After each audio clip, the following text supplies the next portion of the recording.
इस कार्यक्रम के प्रायोजक हैं रोजगार डेवलपर्स। नमस्कार, आप देख रहे हैं पल्स 24 न्यूज। मैं आपके साथ दिव्या पेन्यूली। वक्त हो चला है नेशनल बुलेटिन का, लेकिन उससे पहले चल देंगे हेडलाइंस पर। जलंधर में पीएम मोदी ने परियोजनाओं का किया शुभारंभ। विपक्ष पर प्रधानमंत्री मोदी का तीखा हमला, अदालती फैसले पर राजनीति का लगाया आरोप।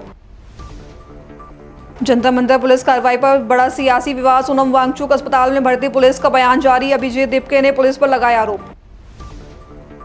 राजस्थान में मुख्यमंत्री ने विकास कार्यों की सराहना। भजन लाल शर्मा ने ग्रामीणों से किया सीधा संवाद। विकास योजनाओं का असर जमीन पर दिखा। हस्तिनापुर प्रेमी संघ पति की हत्या की रची साजिश, सांप से हत्या की साजिश का खुलासा। मेरठ पुलिस ने प्रेमी प्रेमिका को किया गिरफ्तार। तुम दोनों की मेहनत बहुत रंग लाई है बेटा, घर बहुत सुंदर बना है। ये मेरे पापा का घर। पता है, देख तेरे पापा की नेम प्लेट अपने हाथों से लगाऊंगा। नेम प्लेट तो लग चुकी पापा।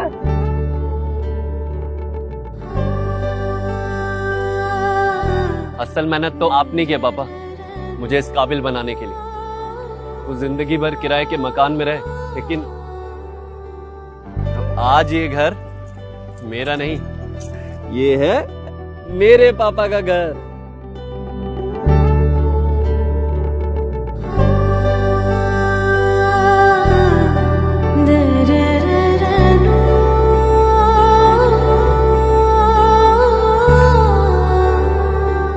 उड़ान सपनों की, आंगन खुशियों का और साथ सकर्णी का।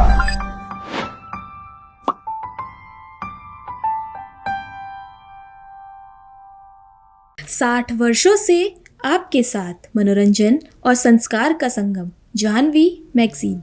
आइए अब देखते हैं खबरें विस्तार से। पंजाब के जलंधर में प्रधानमंत्री नरेंद्र मोदी ने 5,470 करोड़ रुपए की रेलवे और सड़क अवसंरचना परियोजनाओं का उद्घाटन और शिलान्यास किया। इस दौरान पीएम मोदी ने विपक्ष पर तीखा हमला बोला। उन्होंने कहा कि जो दल कभी देश की राजनीति बदलने का दावा करते थे, आज उनका असली चेहरा सामने आ चुका है। दरअसल प्रधानमंत्री मोदी ने कहा कि हाल ही में दिल्ली की एक अदालत ने एक विपक्षी नेता को दंगा भड़काने और आईबी अधिकारी की हत्या के मामले में दोषी ठहराया है। उन्होंने आरोप लगाया कि अदालत के फैसलों पर सवाल उठाकर उसे धर्म और आस्था से जोड़ने की कोशिश केवल वोट बैंक की राजनीति के लिए की जा रही है। आज यहां जो लोग पंजाब की सत्ता में बैठे हैं, ये लोग बहुत घमंड से देश की राजनीति बदलने का दावा करते थे, लेकिन आज इनकी सच्चाई देश देख रहा है। 2-3 दिन पहले ही दिल्ली में इनके एक नेता को अदालत ने दोषी करार दिया है। उस पर दोष दंगे कराने का है, दोष एक पुलिस के आईबी अधिकारी की हत्या का है। और इन लोगों की बेशर्मी देखिए, अदालत ने सबूतों के आधार पर फैसला दिया, लेकिन ये लोग कोर्ट के फैसले पर सवाल उठा रहे हैं।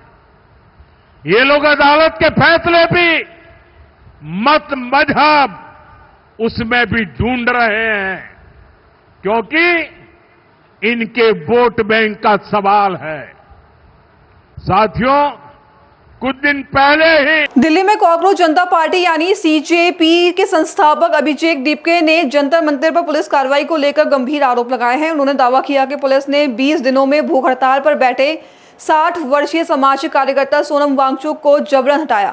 दीपके ने आरोप लगाया कि उन्हें भी जंतर मंतर जाते समय पुलिस ने रोका और मारपीट की। उन्होंने पुलिस की कार्रवाई पर सवाल उठाते हुए इसे अनुचित बताया। दरअसल वहीं दूसरी ओर नई दिल्ली के डीसीपी सचिन शर्मा ने जानकारी देते हुए बताया कि हाईकोर्ट के आदेश, स्वास्थ्य स्थिति और डॉक्टरों की सलाह के आधार पर सोनम वांगचुक को सरकारी अस्पताल में भर्ती कर चिकित्सालय निगरानी में रखा गया।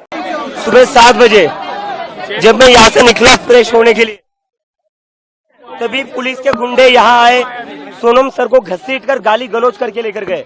60 साल से जो इंसान है, जो भूख हड़ताल पर बैठा हुआ था 20 दिनों से, 60 साल के इंसान को जो 20 दिनों से भूखा था, उसको दिल्ली पुलिस गाली गलौज करके घसीटकर यहाँ से जबरदस्ती उठाकर लेकर गई। ये कहाँ लेकर गई हमें पता नहीं है। और जब मैं मेरे दोस्त के घर से निकल, जैसे ही मुझे ये खबर मिली, मैं जंतर मंतर आ रहा था, पुलिस वालों ने मुझे भी मारपीट की, मुझे भी सड़कों पर घसीटा और गेट बंद करके मुझे अंदर रखा और कहता है तू जंतर मंतर कैसा जाता है हम देख लेते हैं। मुझे भी दिल्ली पुलिस ने डिटेन कर रखा था, मेरे साथ भी मारपीट की, मुझे भी घसीटा गया रोड पर, और यहाँ पर जितने सारे स्टूडेंट्स हैं उनके साथ भी दिल्ली पुलिस ने मारपीट की है। कहाँ पर ये मेरा फोन भी छीन कर ले गए, लोगों के फोन भी छीन कर लेकर गए। ये पुलिस ने, ये आरएसएस के गुंडे, ये दिल्ली पुलिस ने, ये आरएसएस के गुंडे 60 साल के इंसान को, इतने बड़े साइंटिस्ट को ये गाली गलौज करके घसीट कर लेकर जाते हैं यहाँ से। मैं विदेश से अपने देश वापस आया था, मैं कोई क्रिमिनल हूँ? मेरे को इन लोगों ने सड़कों पर घसीटा, मेरे को सड़कों पर मारा इन लोगों ने, और जब मैं चिल्ला रहा था मदद के लिए मेरा मुंह दबाया गया दिल्ली पुलिस के द्वारा, और कहते क्यों चिल्ला रहा है तू बहुत चर्बी चढ़ी थी तुम लोगों में, अब दिखाते हम तुम लोगों को हम क्या है। ये दिल्ली पुलिस का रवैया, ये गुंडे है, ये पुलिस ने, ये आरएसएस के गुंडे हैं। और ये सोनम सर को कहाँ लेकर गए हमें पता नहीं है, लेकिन आज जो भी हुआ है उससे एक चीज तो साफ हो गई, इस देश में डेमोक्रेसी नहीं है। नरेंद्र मोदी एक तानाशाह है, नरेंद्र मोदी एक तानाशाह है, और दिल्ली पुलिस उसकी गुंडागर्दी को आगे बढ़ाती है। ये देश के लिए नहीं है पुलिस, ये पुलिस सिटीजन्स के लिए नहीं है। नरेंद्र मोदी की तानाशाही का जवाब इस देश की जनता को देना होगा। मैं अपील करता हूँ देश भर के लोगों से, जो ये वीडियो देख रहे हैं, सारे लोग सोनम सर के सपोर्ट में आज शांतिपूर्ण प्रोटेस्ट करें, पूरे देश भर में, अपने अपने डिस्ट्रिक्ट्स में, अपने एरिया में शांतिपूर्ण प्रोटेस्ट करें। अब हम ये तानाशाही और बर्दाश्त नहीं कर सकते। जो इंसान 20 दिनों से भूखा है, जिसके लिए पूरा देश दुआएं कर रहा था, दिल्ली पुलिस आज उसको गाली गलौज करके घसीट कर लेकर जाती है यहाँ से। ये इंसान है, ये जानवर है, ये लोग ये जानवर है। प्रदर्शनकारियों के लिए क्या इस पूरे स्पॉट को खाली करने की बात की जा रही है?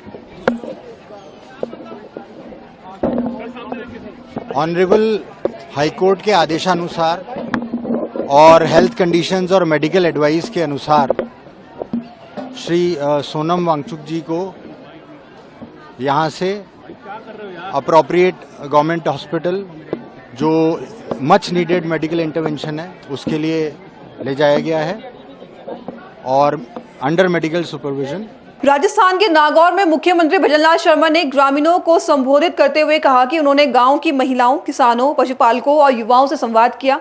मुख्यमंत्री ने कहा कि वर्ष 2014 के बाद शुरू हुई विकास योजनाओं का प्रभाव अब स्पष्ट रूप से जमीनी स्तर पर दिखाई दे रहा है। दरअसल उन्होंने कहा कि सरकार की नीतियों का लाभ लोगों तक पहुंच रहा है और विकास कार्य लगातार आगे बढ़ रहे हैं। इस दौरान मुख्यमंत्री ने क्षेत्रीय विधायक के कार्यों की सराहना करते हुए कहा कि उन्होंने क्षेत्र के विकास के लिए उल्लेखनीय योगदान दिया है। मैं इस गांव में कल महिलाओं से संवाद किया, किसानों से संवाद किया, पशुपालकों से संवाद किया, यहाँ के युवा भाइयों से संवाद किया। देश के यशस्वी प्रधानमंत्री नरेंद्र मोदी जी के नेतृत्व में देश के अंदर 2014 से जिस तरह के बदलाव हुए हैं, क्या वो गरीब कल्याण की योजना हो, चाहे विकास की योजना, निश्चित रूप से गांव में वो धरातल पर पूर्ण रूप से आ रही है। यहाँ का आपने अभी देखा है, लोगों को मैं सुबह सभी से मिला हूँ। यहाँ हमारे विधायक जी अजय किलक जी ने बहुत अच्छा विकास के कार्य यहाँ कराए हैं। यहाँ के जागरूक सरपंच हैं, उन्होंने भी अच्छे काम यहाँ कराए हैं। यहाँ हमने देखा है कि यहाँ का तालाब बहुत ही सुंदर अच्छा तालाब है। उस तालाब को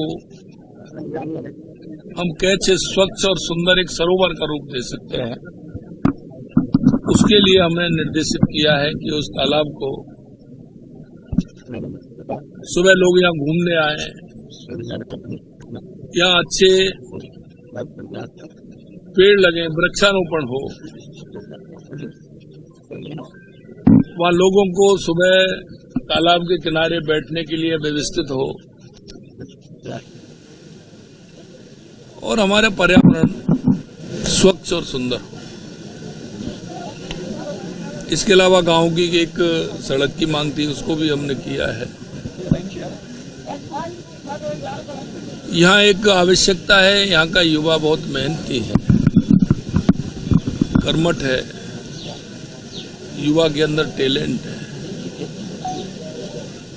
इस विधानसभा से अभी आरएस की परीक्षा में 6 विद्यार्थियों का सिलेक्शन हुआ है और अभी अभी प्रधानमंत्री जी के नेतृत्व में जो हमने नियुक्ति पत्र दिए हैं, या उसमें भी 10-11 युवाओं का चयन हुआ है। उत्तर प्रदेश के मेरठ जिले के हसनापुर में पत्नी पर अपने प्रेमी के साथ मिलकर पति की हत्या की साजिश रचने का आरोप लगा है।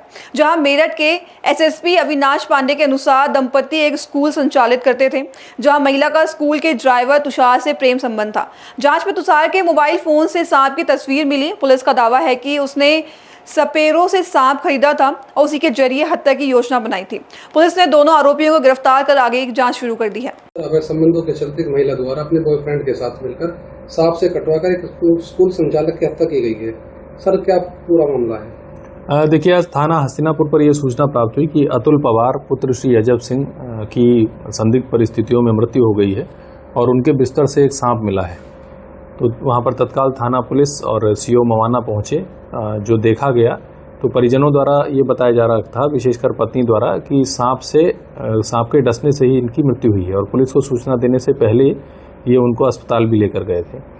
परंतु जिस प्रकार की परिस्थितियां थी और जो सांप का व्यवहार होता है उस जानवर का, कि वो बड़ा शाई होता है, उसको लेकर कुछ चीज़ें मैच नहीं खा रही थी कि वो क्यों बिस्तर में इनकी चादर के अंदर आकर उनको काटेगा। इसी क्रम में टेक्निकल सर्विलांस किया गया तो इनकी पत्नी जो हैं दामिनी, इन्हीं के स्कूल के ड्राइवर, ये दोनों मिलकर एक school Krishna kids public school चलाते थे। इन दोनों ने 2019 में प्रेम विवाह किया था। दामिनी का इनके ही स्कूल के एक ड्राइवर से संबंध पता चला। इनकी लगातार उनसे वार्ता होती थी। तुषार नाम का व्यक्ति था। तुषार का जब मोबाइल और अन्य चीज़ें देखी गई तो उनके मोबाइल में एक डब्बे में बंद एक सांप का फोटो भी प्राप्त हुआ। उसके आधार पर जब उससे पूछताछ की गई तो उसने ये बताया कि 2 सपेरों से मिलकर उसने एक सांप खरीदा था और जो मृतक अतुल हैं वो एक विद्या प्रकाशन में ड्राइवर का काम करते थे पहले। इनका 20 लाख का बीमा था। इसी पैसे को लेकर इन दोनों ने ये प्लान बनाया कि ये अपने पति को मरवा देंगी और वो अपनी पत्नी से तलाक ले लेगा और ये दोनों शादी करके और इस पैसे से आगे चल के रहेंगे।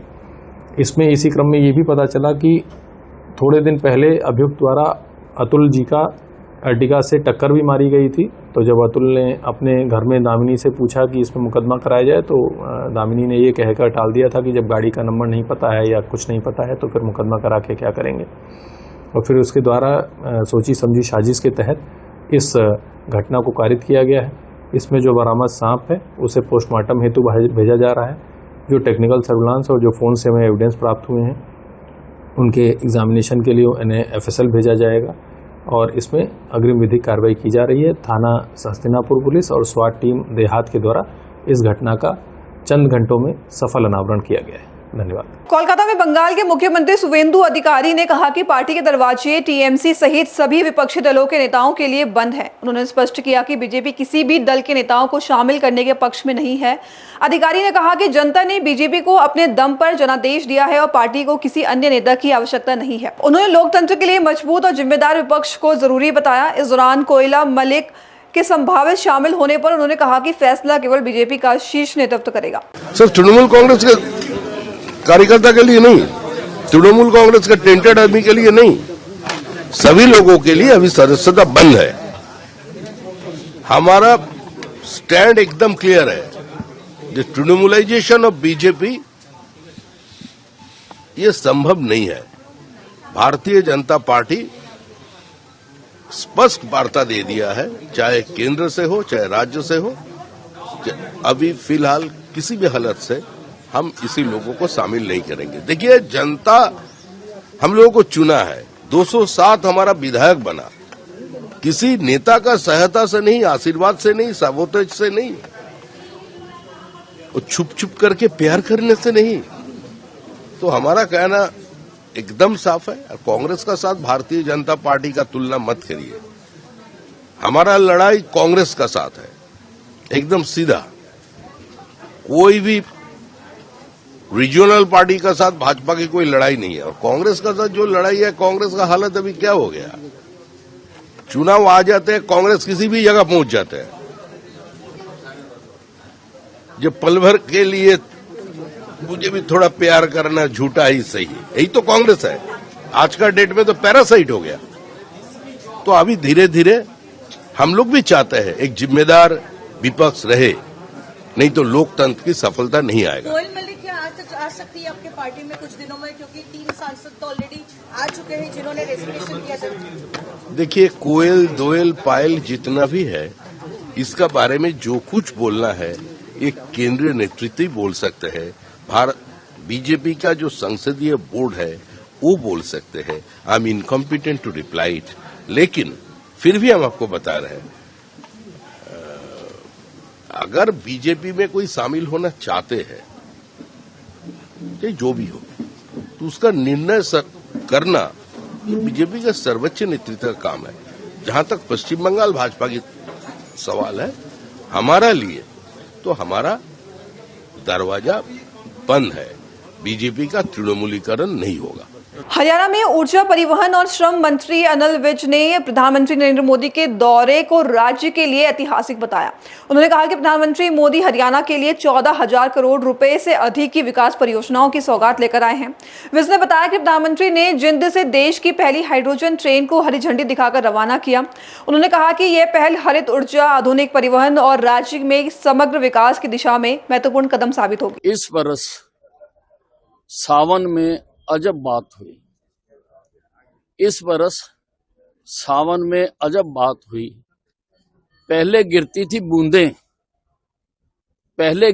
बूंदें, इस बरस नोटों की बरसात हुई, क्योंकि मोदी आए हैं। क्योंकि हरियाणा में मोदी आए हैं, 14,000 करोड़ से ज्यादा की सौगातें लाए हैं। और सबसे बड़ी बात कि हरियाणा का नाम आज इतिहास में लिखा गया। पहली हाइड्रोजन ट्रेन हरियाणा के जींद से आज प्रधानमंत्री जी ने हरी झंडी दिखाकर रवाना की है। ये बहुत बड़ी बात है, क्योंकि कोयला, तेल, गैस खत्म होते जा रहे हैं। वैकल्पिक एनर्जी पर जोर देना जरूरी है। और हाइड्रोजन हमारे वायुमंडल में बहुत बड़ी मात्रा में है, बहुत बड़ी मात्रा में। हाँ, ये ठीक है कि ये अकेले नहीं मिलती है, ये जहां तो ऑक्सीजन के साथ मिलकर H2O पानी बनकर मिलती है, या मीथेन बनकर मिलती है कार्बन मोनोऑक्साइड के साथ। तो उनसे अलग करके और हाइड्रोजन की कंबस्शन करके ये ट्रेन चलाई जाती है। ये बहुत बड़ी उपलब्धि है देश की। देश इसी प्रकार से सौर ऊर्जा की तरफ भी बड़ी तेजी से बढ़ रहा है। और हरियाणा में भी हमने कई स्कीमें इसके लिए लॉन्च की हैं। जैसे कर्मचारियों के लिए हर सरकारी दफ्तर पर सोलर पैनल लगे, और प्रधानमंत्री सूर्य घर योजना, वो तो अब हम लोगों को, हम अभी काम कर रहे हैं, मैं दावा नहीं कर रहा हूं, हम कोशिश कर रहे हैं कि लोगों को वो हम जाके मुफ्त में लगा देंगे। सिर्फ अगर कुछ कटौती होनी होगी तो जो उनका बिल होगा उसी में हो जाया करेगी। इसी प्रकार से कर्मचारियों को भी हम लगा के देंगे, मुफ्त में लगा के देंगे। उन जो सब्सिडी है वो उसमें से जोड़कर, और बाकी जो पैसा होगा वो हम किस्तों में रिकवर कर लेंगे। किसी बैंक के चक्कर इनको नहीं काटने पड़ेंगे। और भी कई सौगातें दी हैं आज प्रधानमंत्री जी ने। मैं उनका हरियाणा में आने पर हरियाणा वासियों की ओर से आभार प्रकट। राजस्थान के टोंक में कांग्रेस नेता सचिन पायलट ने तबादलों को लेकर राज्य सरकार पर निशाना साधा। उन्होंने कहा कि ट्रांसफर स्पष्ट और पारदर्शी मानकों के आधार पर होना चाहिए। यदि राजनीति हित साधने या बदलने की भावना से तबादले किए जाते हैं तो जनता इसे लंबे समय तक स्वीकार नहीं करती। पायलट ने कहा कि कर्मचारियों के साथ इस तरह का व्यवहार दुखद है और प्रशासनिक निर्णय निष्पक्षता, पारदर्शिता और जनहित को ध्यान में रखकर किए जाने चाहिए। मुझे लग रहा है कि ये जो पूरी हमारी स्वास्थ्य की जो व्यवस्था है वो चरमरा चुकी है, किसी की जवाबदेही नहीं है। अब इतनी सारी महिलाओं की जान चली गई जो गर्भवती थी, और ना तो उस पर कोई अभी तक एक्शन लिया गया है, छोटे मोटे अधिकारियों को आप ट्रांसफर कर रहे हैं, लेकिन जो पूरी मेडिकल फैसिलिटी है, जो स्वास्थ्य व्यवस्था है पूरे प्रदेश में, ये बात एक जिले बीकानेर की नहीं है, बात सिर्फ कोटा की नहीं है, किसी जिले में चले जाइए आप, वहाँ कोई धनीधोरी नहीं है। और दुख इस बात का है कि जो सरकार का रवैया है, कितना गैर जिम्मेदाराना तरीके से सरकार इस पर रिस्पॉन्ड कर रही है और कोई सेंसिटिविटी नहीं है, कितनी बड़ी मौतें हो रही हैं, कोई कार्रवाई इस पर करे, कोई जांच बिठाई जाए इसके ऊपर। और अब पूरे देश में मुद्दा बन चुका कि राजस्थान में चिकित्सा जो विभाग है, स्वास्थ्य व्यवस्था है, वो मुझे लगता है बिल्कुल चरमरा गई है, जनता का विश्वास टूट चुका है। और जो सरकार शिक्षा, चिकित्सा और कानून व्यवस्था, ये तीन बड़े मुद्दे होते हैं किसी भी राज्य में, और तीनों मोर्चों पर सरकार पूरी तरह फेल है। सिर्फ विज्ञापन छापने में, अपनी बड़ाई करने में, पीठ दबाने में सरकार लगी हुई है। बड़े बड़े आयोजन हो रहे हैं, खर्चा हो रहा है लोगों का, टैक्स पेयर्स मनी का, लेकिन शिक्षा और चिकित्सा दोनों जो डिपार्टमेंट है वो पूरी तरह ध्वस्त है। राजस्थान की जनता पीड़ित है, दुख में है। आरोप लगा रहे हैं कि उनके इलाके में बिल्कुल, मुझे लगता है प्रतिशोध की भावना से ट्रांसफर किए जाते हैं और एक विचारधारा को आगे बढ़ाने के लिए सरकार काम कर रही है। बड़ा गलत है। कोई नीति, नियम, कानून होने चाहिए, कोई मापदंड होने चाहिए किस प्रकार आप ट्रांसफर कर रहे हैं। लेकिन राजनीतिक हितों को साधने के लिए अगर आप कर्मचारियों को ट्रांसफर करें, प्रतिशोध की भावना से, दुश्मनी की भावना से लोगों को ट्रांसफर करते हैं, तो जनता बहुत दिन बर्दाश्त नहीं करती इन बातों को। सरकार होती है, सबकी होती है, चुनाव के बाद जिम्मेदारी होती है सरकार के सबको साथ कर रखे, और कर्मचारियों के साथ इस प्रकार दुश्मनी निकालना बहुत दुखदायी है। पहले ऐसा होता नहीं था, ये सरकार पहली बार इस प्रकार इतने बदले की भावना से काम कर रही है, बड़ा दुख की बात है।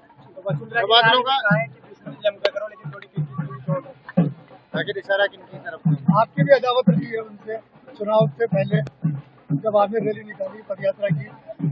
देखिए, जब व्यक्ति पद पे होता है तो उसके सुर अलग होते हैं, और जब पद छूट जाता है या छुड़वा दिया जाता है तो सुर अलग होते हैं। लेकिन मोटे रूप में मैं हमेशा मानता हूं कि राजनीतिक व्यक्ति को अपने आचरण से, अपनी भाषा से एक उदाहरण प्रस्तुत करना चाहिए, और अगर विरोध भी होता है तो जमकर हो, मजबूती से हो, सैद्धांतिक हो, वैचारिक हो। लेकिन ये आजकल जो राजनीति हो गई है व्यक्तिगत आक्षेप करने की, टीका टिप्पणी करने की, सोशल मीडिया पे मना है किसी को जो लिखो, एक दूसरे को बुरा भरा कहो, इससे कोई लोकतंत्र में समाज को अच्छा मैसेज नहीं जा रहा है। लेकिन सब लोगों को समझदारी से, और जो राजनीतिक लोग हैं उनको एक उदाहरण स्थापित करके काम करना चाहिए। मैं इस बात को इथेनॉल, पेट्रोल। अभी के लिए बस इतना ही। खबरों के लिए बने रहे पल्स 24 न्यूज के साथ। तब तक नमस्कार। तुम दोनों की मेहनत बहुत रंग लाई है बेटा, घर बहुत सुंदर बना है। ये मेरे पापा का घर। पता है, देख तेरे पापा की नेम प्लेट अपने हाथों से लगाऊंगा। नेम प्लेट तो लग चुकी पापा।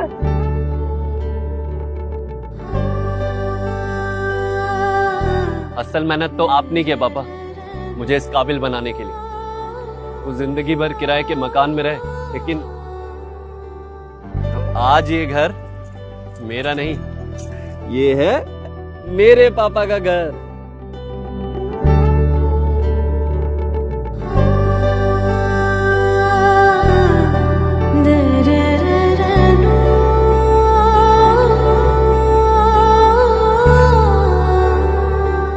उड़ान सपनों की, आंगन खुशियों का, और साथ सकर्णी का।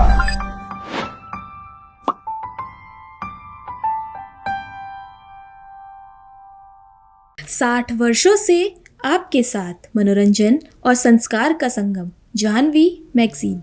इस कार्यक्रम के प्रायोजक थे रोजगार डेवलपर्स।